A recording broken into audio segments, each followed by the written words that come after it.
സ്വന്തം മാതാപിതാക്കളെ ഭാരമായി കാണുന്ന, അവരെ നോക്കാനും പരിചരിക്കാനും സമയം കണ്ടെത്താത്ത മക്കൾക്കിടയിൽ മാത്യൂസ് മാതൃസ്നേഹത്തിന്റെ ഉദാത്ത മാതൃകയാവുകയാണ് ചൂണ്ടൽ തായങ്കാവ് ഇടവന രാജൻ.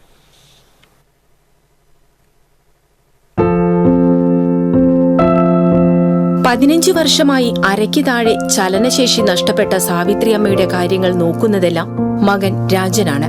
വിദേശത്തായിരുന്ന രാജൻ ആ ജോലി ഉപേക്ഷിച്ചാണ് അമ്മയെ പരിചരിക്കാനായി നാട്ടിൽ സ്ഥിരതാമസമാക്കിയത്. കാലിന് ചലനശേഷിയില്ലാത്ത അമ്മയെ സാധിക്കുന്ന ഇടങ്ങളിലേക്കെല്ലാം രാജൻ കൊണ്ടുപോകും.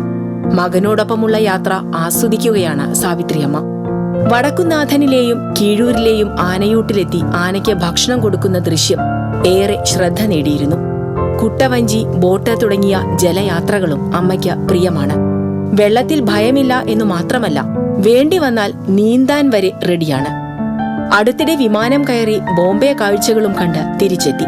ഫ്ലൈറ്റ് കയറിയപ്പോൾ പേടിയുണ്ടായിരുന്നു എന്ന ചോദ്യത്തിന് അമ്മയുടെ മറുപടി ഇങ്ങനെയാണ്: ഞാൻ ആദ്യമായിട്ടാണ്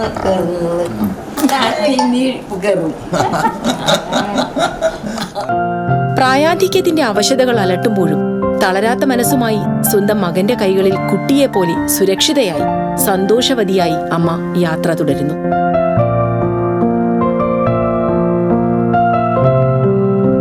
TCV ന്യൂസ്, കുന്നംകുളം.